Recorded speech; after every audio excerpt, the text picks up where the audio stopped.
Hey everybody, welcome to this week's live room right here on Locked On Bearcats. We're part of the Locked On Podcast Network, your team every day. I'm Alex Frank, your host of Locked On Bearcats. We got a lot to cover today. Russ Heltman, my colleague at AllBearcats and Sports Illustrated, going to join me today, as he does every Wednesday at 12:30 Eastern Time. So we got a lot to get to, as I mentioned. The Bearcats last night losing to Tulane. It was a very, very good game, very high-quality basketball game for the American Athletic Conference, except for the television fee, which some of you may have experienced. We've got that. Evan Prater is still here. What that means for him going into the spring. Can he find a way to climb the depth chart? He's got Ben Bryant and Emory Jones in front of him and Brady Drogosh behind him, so what's that going to do for him? The highest rated recruit in the 24/7 sports era for Bearcats football. Is this his last chance to really capitalize on all the potential pedigree and accolades he brought in to the University of Cincinnati? And then we'll get to the latest news surrounding the Bearcats football program. We'll get to the offensive line and wide receivers and how much of a factor they will be. News surrounding the basketball program. Obviously, it wasn't just the losing the game last night at Tulane, 101-94 in overtime. It was losing Victor Locken and losing Rob Finney. Wes Miller saying on his radio, on the postgame show on 700 WLW that, and I can pull up the exact quote that our good friend Justin Williams from The Athletic tweeted out. But Wes Miller saying on the postgame show last night, he believes Rob Finney suffered a season-ending injury. Justin tweeted 2 hours ago, for what is feared to be a really sad moment. It's been heartwarming to read all of the Indiana fans and media responding to this news with genuine disappointment and well wishes for Rob Finney. Says a lot about the kid. Really, really bummed out for him. Victor Locken going down was a big blow. But here's the thing. The Bearcats last night, they were weathering the storm. They were knocking down shots. They were getting stops defensively. They were getting good looks. They were moving the ball around. They were withstanding furious rallies from the Green Wave. I mean, they were in this game. They were winning this game with 2:22 to go. They're up 7, and then they let it go. Once again, the Cincinnati Bearcats let go of a game that they very easily could have won and would have boosted their chances to get to that 2 and 3 seed line. And with that, we bring in the man, the myth, the legend, the driving force behind AllBearcats and Sports Illustrated, Russ Heltman. Russ, it is early February, getting close to mid-February. Hey, you and I get to cover a game together on Saturday, so looking forward to that. We're just but man, last night, Russ, for as fun of a game as that was, when your ESPN Plus feed was actually working, yeah, that was brutal. That was brutal. All right, we'll get things going right here on Locked On Bearcats. Our Locked On Bearcats, your daily podcast on the Cincinnati Bearcats, part of the Locked On Podcast Network, your team every day.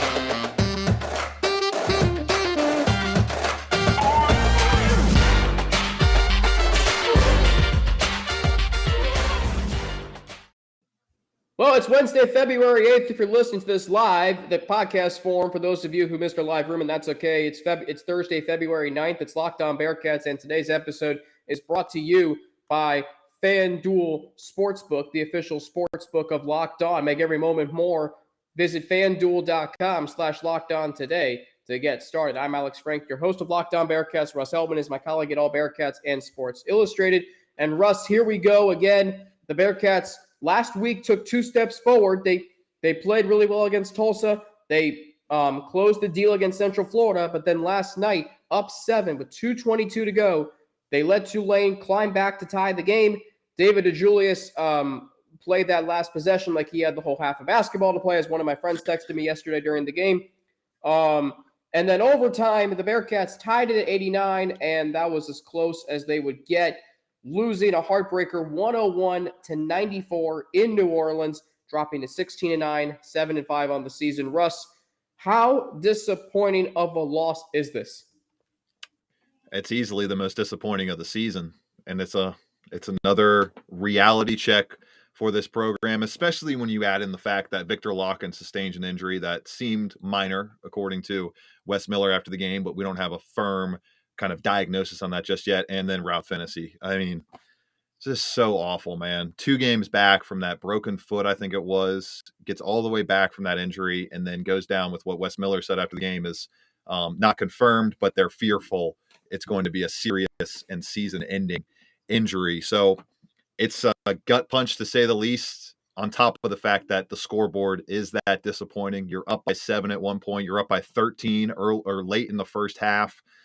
And after a franchise or program tying record 48 3-point attempts, you have a chance to win the game in the final moment, the final possession. And David DeJulius has done a lot of great things for this team. He's filled a lot of great roles this season. 10th straight game with 5+ assists.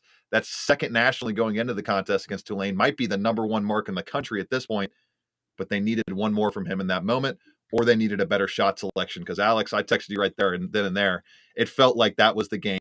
That 10-second stretch felt kind of like a microcosm of the entire season, where you think the Bearcats can get up, can get that final point, can get that next big win, can get after it, but it just clanks as a brick shot off the side of the rim, and they ultimately go down. It was a really, really sobering loss for a program that is now really struggling with its depth, as it has kind of in the backcourt, especially all season long.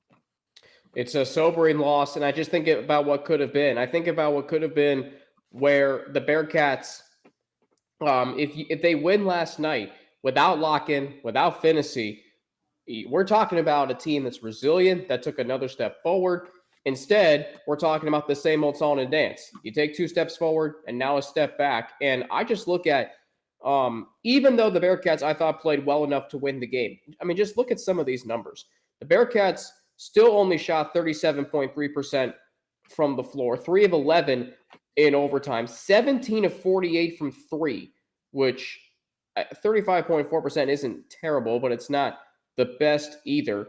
It needs to be higher if you're taking 48 threes. That's for sure. Exactly. Yeah. 51.5% from the field for Tulane. They shot 5 of 6 from the field in overtime. Didn't even take a 3.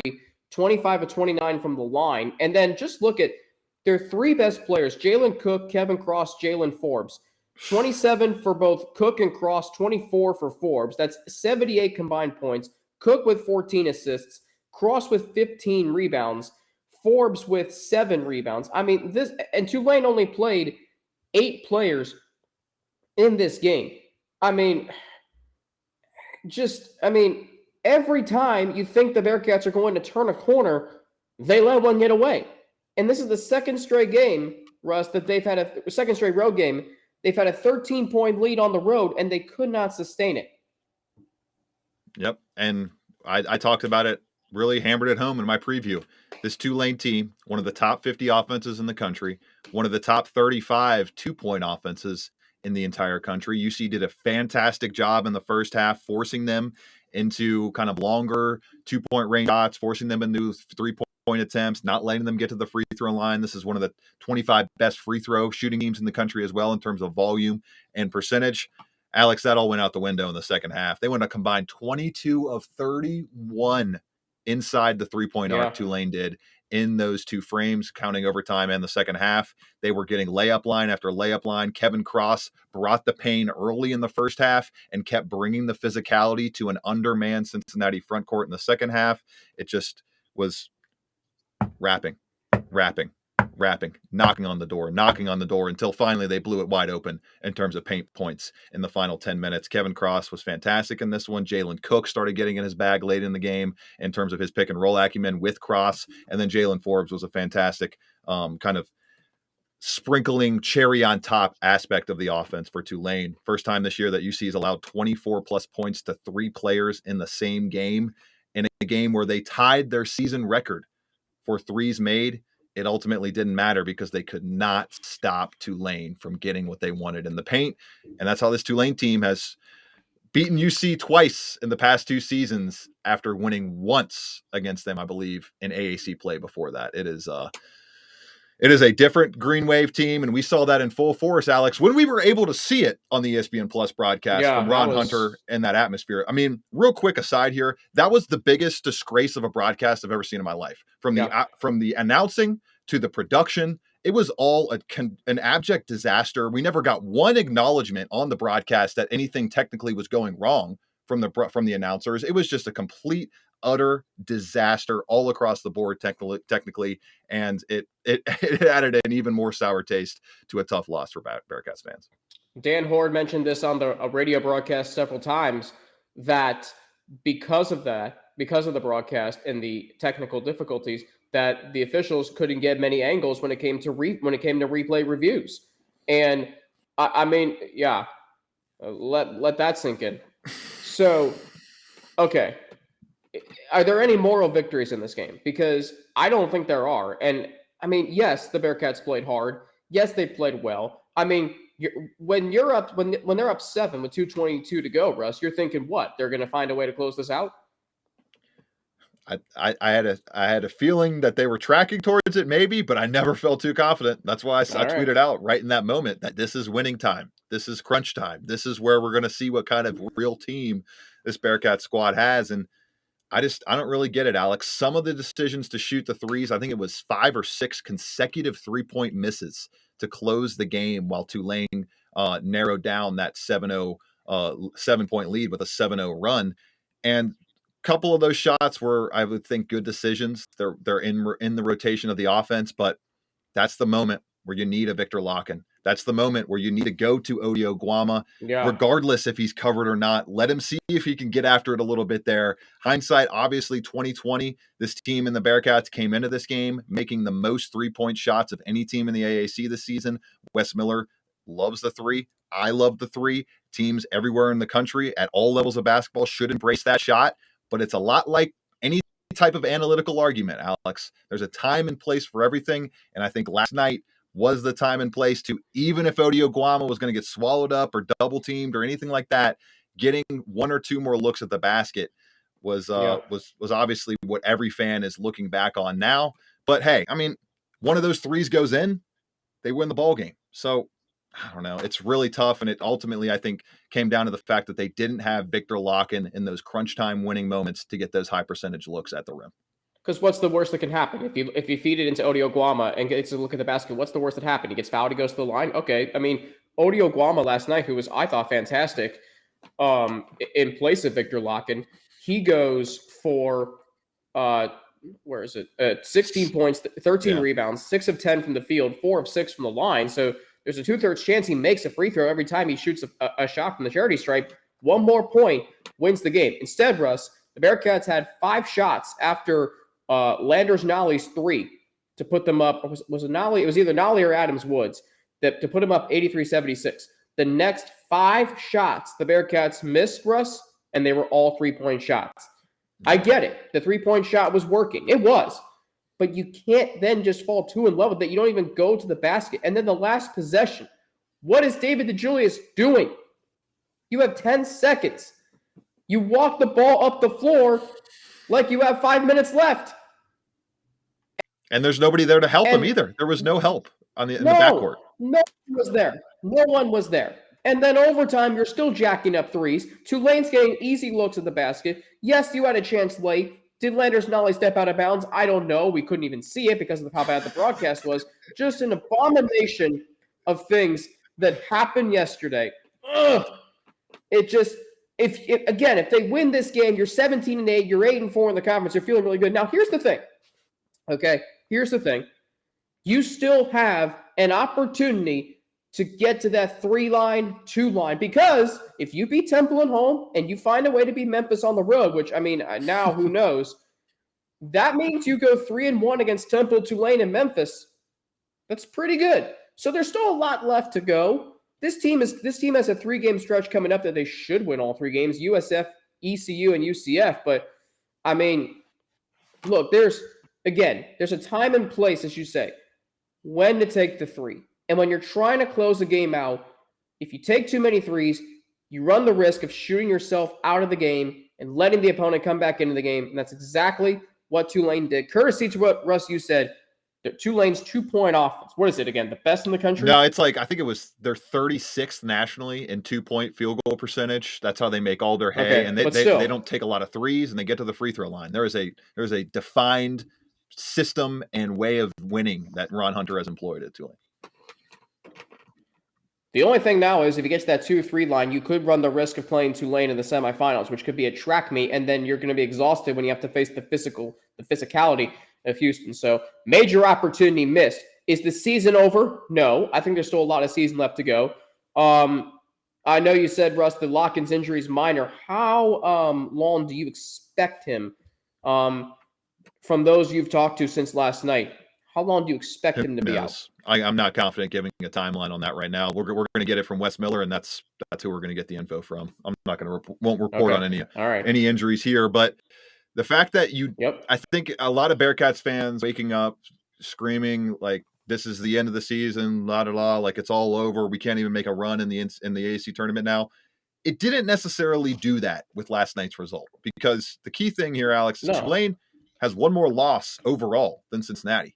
And now they're 1-1 against each other in conference. Now, should Cincinnati tie with Tulane in overall conference record, which Tulane one game up completely on them right now, and end up with a better overall record, then they will win the tiebreaker based on that better overall record for the higher AAC seed in the tournament. So that's kind of how the tiebreakers work, and it's advantageous for the Bearcats because the Tulane Green Wave did not have as great of success in the non-conference slate as they're having in the conference outings right now. So it's not all doom and gloom. It's not completely over yet. We'll see kind of what this diagnosis is on Locken. I'm not going to report on any injury, but I mean, it would be a miracle, I think, that he played against South Florida. We'll see. Maybe that ankle feels good the next day. It doesn't flare up. We're going to figure it all out from Wes Miller in the coming days, but you got to find a way to get these two easy wins on the board against South Florida and ECU, two of the worst teams in the entire conference. And then the 3-game stretch of all 3-game stretches this season, the most important 3-game stretch of Wes Miller's tenure, at UCF, home against Temple, and at Memphis. Really got to find a way to go almost 5-1, 6-0 down the stretch here, Alex, for that 2 seed to be truly in play, given how well Tulane's played in conference. Well, as long as they're a 2 or a 3, I think that's what right, because then you avoid Houston until the final, regardless if you're 2 or 3. Yeah. Now you do want to be a 2 because we've seen some 6-3 upsets in conference tournaments. I mean, I was at the 2019 conference tournament. Temple was the 3 seed. They played Wichita State. They lost, and that Wichita State team was good. I mean, they had some struggles. They lost so much from the team the year before. I could go on about that, but that's a show for another day. Russ, we've got a lot to get to on the gridiron. Evan Prater is still here. I said earlier this week that might be the most significant storyline heading into 2023. I'm going to ask you if you agree on that, plus some the latest news surrounding the Bearcats football program. But that is after we tell today's episode of Locked On Bearcats is brought to you by FanDuel Sportsbook. This year, the only app you need. Let me make sure I have the updated live read. I believe I do. Let me just make sure, though. This year, the only app. Oops, I'm having some technical difficulties myself. See, good thing. Yep. This year, the only app your Super Bowl party is FanDuel, America's #1 sports book. We're really excited about our new sports betting partner for Locked On because they're the #1 sports book in America, FanDuel. And if you're new to FanDuel, that's even better because they have so many great features that make betting on sports fun and easy. Download FanDuel now so you can bet your Super Bowl 57. Bet Super Bowl 57 with a no-sweat first bet. You'll get up to $3,000 back in bonus bets if your first bet doesn't win. FanDuel lets you bet on everything from the money line to point spreads to who will score a touchdown. Super Bowl 57 between the Kansas City Chiefs and the Philadelphia Eagles. I still have the Eagles at -1.5 to cover and a slide over at 50.5. The FanDuel Sportsbook app is safe, secure, and super easy to use. Best of all, you can get paid your winnings instantly. That's what I love the most about the FanDuel app. It's easy to use. So join FanDuel today at FanDuel.com/LockedOn to claim your no-sweat first bet on Super Bowl 57. That's FanDuel.com/LockedOn. Make every moment more with FanDuel, official sportsbook partner of the NFL.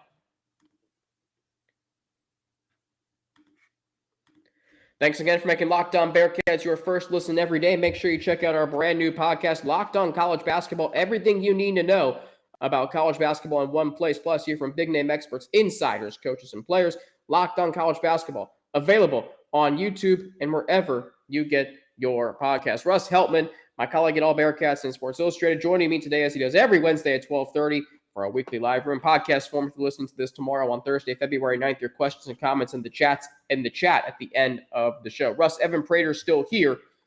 Is that the most significant storyline heading into this season? Let's see. Heading into the season, I think the most significant storyline is what we're going to see on both sides of the ball. I don't think Evan Prater is the most significant storyline. The most significant storyline to me is how does this entire roster shake out in terms of depth chart, obviously. But I'm most intrigued to see what aspects of Scott Satterfield's offense he combines with Tom Manning and how much of a tweak, if any tweak, do we see Brian Brown make to his personnel with his kind of hybrid system that he's bringing over from Louisville. Those are the two biggest and most intriguing things to me is how in year one is this coaching staff going to impact the product on the field and the play style on the field as opposed to really any player battles, because once we get past this season, especially after next season, I'm not sure that there are a lot of players on this roster that are going to matter in terms of Big 12 impact in 25, 26, 27. Obviously, 27 goes without saying. Guys graduate, guys end their careers early, all that stuff, go to the draft. But overall, I don't think there's going to be a lot of influential positional battles in this upcoming 6 months or so that's going to play a huge impact in the Bearcats winning the 2025 Big 12 championship or anything like that. So that's interesting because I hadn't thought about, and I think you just gave me a topic for a future show, Scott Satterfield and Tom Manning, how they collaborate with the play calling. Now, here's something interesting that I noted to you last week after we did this live room. So Scott Satterfield takes over for Louisville in 2019. That was the year after the first year after Lamar Jackson. So Jackson leaves. Jackson left in 17, right? Yeah. Yes, that was his last season. Louisville's offense dropped almost 200 yards per game the following year. Enter Scott Satterfield, and with an offensive line that wasn't very good. In fact, they were ranked, I think, tied for 127th in sacks allowed. They still went up 100 yards per game. So what does that say about the offense, about what the offense could look like here this year? Well, to me, it kind of says that they're going to be able to produce yards and be able to produce kind of output in this system, in this league, but the offensive line might be a work in progress to start things off. Is that what it's saying to you, Alex? Yes. But I also think it says that if you have the right quarterback who has dual threat abilities, I think it says that you can mask your deficiencies, because right now we don't know who's going to start on the offensive line. I think we know Gavin Gerhardt. I think Luke Kandra is going to be a starter, maybe some of the other transfers. But I think what it says to me, Russ, is that he's going to have the same issues offensively that he had at Louisville in 2019, but that doesn't mean struggle. Now, is the Big 12 a better conference than the ACC? Yes. In terms of the offense, in terms of scoring, but that's where the great equalizer comes into play in defense. And I think Brian Brown, what he did last year at Louisville, could he do to this Bearcats defense, Russ, what he did last year at Louisville, and could this defense be just as good as it was last year? I think it could, yeah. I think that's the thing that this program really needs to lean into. They need to highlight, and they need to kind of, not that they're not going to do that anyways with the talent that they have there, but this is going to be the strength of the team in 2023 especially, and maybe in 2024 as well, as they start to probably get another quarterback mixed into the starting rotation there next year. But guys like Dante Corleone, Jawan Briggs, the front seven is the strength of this team.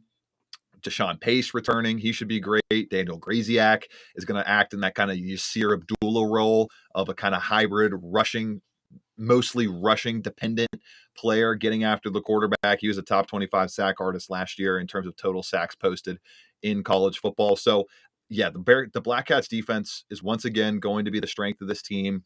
And the big question to me is, how much of a weakness will the secondary be on that strength? Are they going to be able to, after 2 years removed from having arguably the greatest cornerback duo in the entire country, do they have enough left in the coffers with Arquan Bush leaving, Jaquan Shepard leaving? You get guys like I forget the Jordan Young, the cornerback from Florida, the highest rated player that they signed in the transfer portal so far. He can be a nice addition there. So how is that secondary going to shake out? Javon Hicks, didn't even mention him. He's left and leaving you with kind of a newer safety battery back there in Armorion Smith and who is it? Byron Threat and Brian Threat. So a new look secondary, to say the least, compared to the 2021 college football playoff run. And is that secondary going to bring down the ceiling of that defense enough to make it a problem? Or will it be just shored up enough to let that front seven shine like it has each of the last 3-4 seasons? I think what's interesting to me too is this defense going to force as many turnovers? Because you don't have Arquan Bush, you don't have Javon Hicks. You're going to rely on guys like Smith and Threats to force turnovers in the secondary. But I also like, Russ, not only is your defensive line and your interior in particular set, there's depth. Because if you go 4-2-5, the conventional thinking is you're going to have two ends and then two interior linemen. So you have Briggs, Corleone, and Van. You're going to have depth because all three guys I don't think are going to be on the field at the same time. Now, they could if they decide to go with a bigger guy on the edge, but I just think about, and then you have Pace, you have Jaheim Thomas. So the fact that you're able to retain some hometown heroes on defense, and let's circle back to the other hometown hero, Evan Prater. I said earlier this week, this might be his last chance to really capitalize on the potential pedigree and accolades that he brought in. It's the highest rated commit in the 24/7 Sports era for Bearcats football. Do you see it that way? The spring ball is probably his last shot to, I think, earn a legit starting path consistently at this program. And why wouldn't you think that? Like, there's a new staff coming in. Evan Prater played terrible last year, flat out terrible in the 2 games that he got opportunities in. I don't think I'm breaking any news there. I'm not breaking any news to him. He would say he played terrible to not do enough to earn the starting job outright. And that's why, Alex, we got what, five full finger load of quarterbacks in that room right now. Yeah. So it's unbelievable. To me, it just shows that this coaching staff told all 5 of those guys, we're going to play it out, let the balls roll out in spring ball, and whoever's the best quarterback, whoever's the best talent, whoever grips this new system the most is going to end up getting the gig and have a leg up going into fall camp. I don't know that they're going to name an exact starter in spring football, but they'll probably wait till a competition once we get to August. But I think we might see some at least 2 of those 5 players making a decision on their UC futures at the conclusion of spring ball when that transfer portal opens once again. It'll be very interesting to see if a guy like Evan Prater decides to transfer, or anybody else who decides to transfer after the spring. April 15th, of course, the spring game, first spring practice. March 6th, Russ, you're going to be at those practices, I imagine, covering it for All Bearcats and Sports Illustrated, so we will talk to you extensively throughout that. We'll hear from 2 of our sponsors, come back and wrap things up. I got another basketball question for you. We'll get to that after 2 of our sponsors. All right, so not only did the Bearcats lose last night to Tulane, but the end of the game was very dramatic. David DeJulius gets a technical foul and a subsequent ejection. Wes Miller gets a technical foul. Whether or not Leonard's Nolly stepped out of bounds is still, I think, unknown, thanks ESPN+. But let me ask you this, because I'm on Twitter last night, and a lot of people are bashing Wes Miller for the end of the game, if he's the right guy. Where are you right? I mean, yes. Now, they did say, okay, he's going to get his guys for the Big 12, but right now things are looking dire. By the way, this team is in the Big 12. They'd probably be in the NCAA tournament because they have a good enough overall and conference record. Oh, yeah. If they had this record in the Big 12, they would assuredly be an at-large team, definitely. The reality is though, they're not. And they are not going to have a 7-5 record at this point of the Big 12 slate next year. I would be shocked if they are. Here's the thing though. I'm watching the game last night. It was like I was watching the Arizona game all over again because Tulane would not miss, it felt like. And it wasn't like Tulane was jacking up threes. Again, in the second half last night, Tulane was 4 Of those 34 shots, only 9 were from 3, and they made 4 of those. And then in overtime, they took 6 shots, made 5. None of those shot attempts were from 3. So let me ask you this, Russ. Wes Miller is the right guy for the job. He doesn't get, he would not have gotten a technical foul if he wasn't. He was fiery, and I have no problem with that. That was an emotional night. You lose 2 of your best players, and you blow a 13-point lead, and you let Tulane all the way back into the game and then ultimately lose it. You wasted a golden opportunity. Where are you last night as far as him in situational coaching? It kind of goes back to our conversation in the beginning of the show here, but I'm a little perturbed at the shot selection and the choice on offense down the stretch of the game. But then again, I look back at the game. I watched the final 2 minutes when I got some time here at the station today and just perused through it. And it's not a lot of terrible basketball. It's not a lot of terrible, what are they doing? Except for the final possession, 10 seconds there. You're kind of relying on David DeJulius to use his veteran smarts and kind of be the coach on the floor there in those 10 ticks off the clock. But they got 2 or 3 good looks in the corner from 3. One of the higher percentage shots you can take in all of basketball is a corner 3. It's worth 3 points, and it's shorter than a few mid-range 2-point jump shots. So I don't have a huge problem with that. If one of those goes in, we're talking about a completely different game. And once again, he didn't have the reliable interior option in this game to think that he could salt this game away with entry pass after entry pass after entry pass to Odio Guama, who, yes, had a career game. Yes, played very well.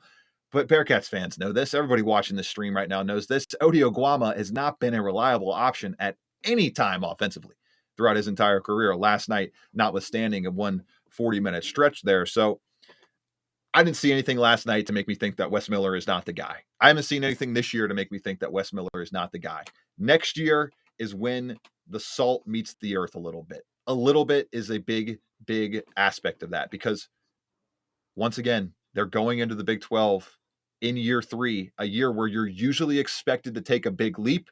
Now you're taking a big leap in competition on top of a big leap in expectations. So I think because of that, it's going to take even more time. It might take till year 4 for this team under Wes Miller to crack the NCAA tournament, just given the circumstances they have faced in conference realignment. But it's just rough, man. It's just rough. They've been bit by the injury bug.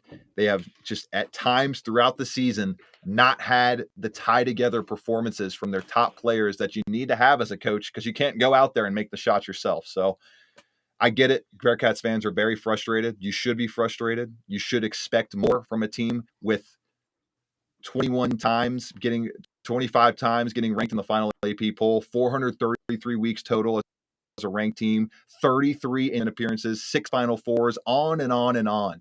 The standard is higher at the Cincinnati Bearcats basketball program than at other places. But given where John Brannon left this program and given the conference situation they're entering, it's just one of those perfect storm issue scenarios that leaves you likely looking at a half decade at least without making the NCAA tournament. It's going to be very difficult next year, Alex. Bottom line, for this team to make the dance, unless they get 2 more transfers, even better than Day Thomas, who you and I didn't get to talk about a lot on this show. I just don't see it, especially if Landers Nolley doesn't come back. That makes it even more difficult. So big few months for this program if they are not able to win the AAC tournament, and a big few months for Cincy Reigns, Alex. The first real test for this NIL collective. Can you keep Landers Nolley to hold that final year of eligibility and cash it in at Cincinnati, or will he walk for the pro level? Nolley, Davenport, Adams Woods could all come back next year. Newman could come back next year under a medical redshirt. Finney could come back next year. So, is that right, Russ? Could Rob Finney come back? Rob cannot come back. No, he can't. Oh gosh, yeah, that is a tough blow for Justin Williams. Tweeted this out. The support that he's gotten from Indiana, where he came from, it's just a devastating injury. I know, and Alex, they were a definitively better team with Rob Finney on the floor. It's just what could have been through an entire 30-game stretch of him getting into this system, getting into this program. He only got to play less than 10 games, right around 8 to 9 games total in his UC career, pending the announcement of the injury. We don't know what that's ultimately going to look like, but given how serious it looked. It's really rough. He was one of those players that you don't necessarily lead any discussion about a good basketball team around, but you got to include him in there because he is a connector. He connected a lot of possessions, especially defensively, and they felt that defensive loss when he went down last night against Tulane. No question about it. And I don't want what could have been to be the defining question for this season, Russ. I really don't. There's still 6 games left, and they still, Georgetown 2 years ago. What did they go into the Big East tournament with no conference wins or something like that, and they won the whole tournament. So they were it's happened before. Yeah. We don't have any questions or comments in the chat, so that is going to do it for us today on Locked On Bearcats, the live room podcast form tomorrow. If you happen to miss it, hey.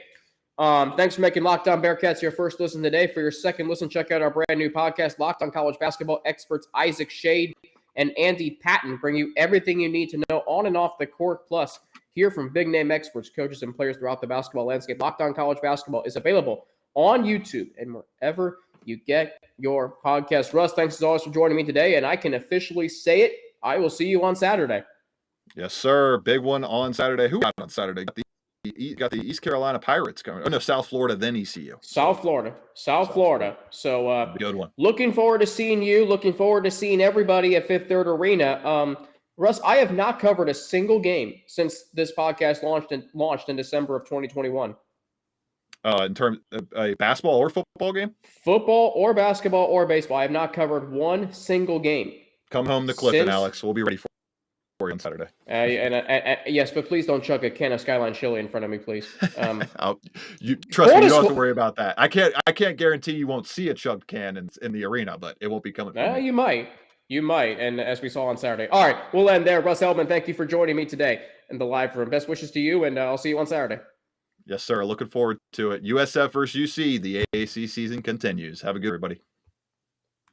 Russ Heltman, my colleague at AllBearcats and Sports Illustrated. On tomorrow's show, the state of the Bearcats. This was a topic that was brought up in our Locked On College channel group chat on Twitter. The state of the Bearcats, football and men's basketball, as a spinoff from last night's State of the Union. So we're going to do things here on Locked On. It's the state of the Bearcats. What is the state of the football team and the men's basketball team, and really the athletic department overall as we head into the Big 12. I'm Alex Frank on Twitter at Frankie_Natty with 2 N's and an ATI. Instagram, AlexFrankNow _ and email at alex3frank@gmail.com. Russ Heltman is on Twitter at RussHeltman11. Back tomorrow with the state of the Bearcats. This is going to be a fun show. Until then, have a great rest of your day. I'm Alex Frank for Locked On Bearcats, part of the Locked On Podcast Network, your team every day.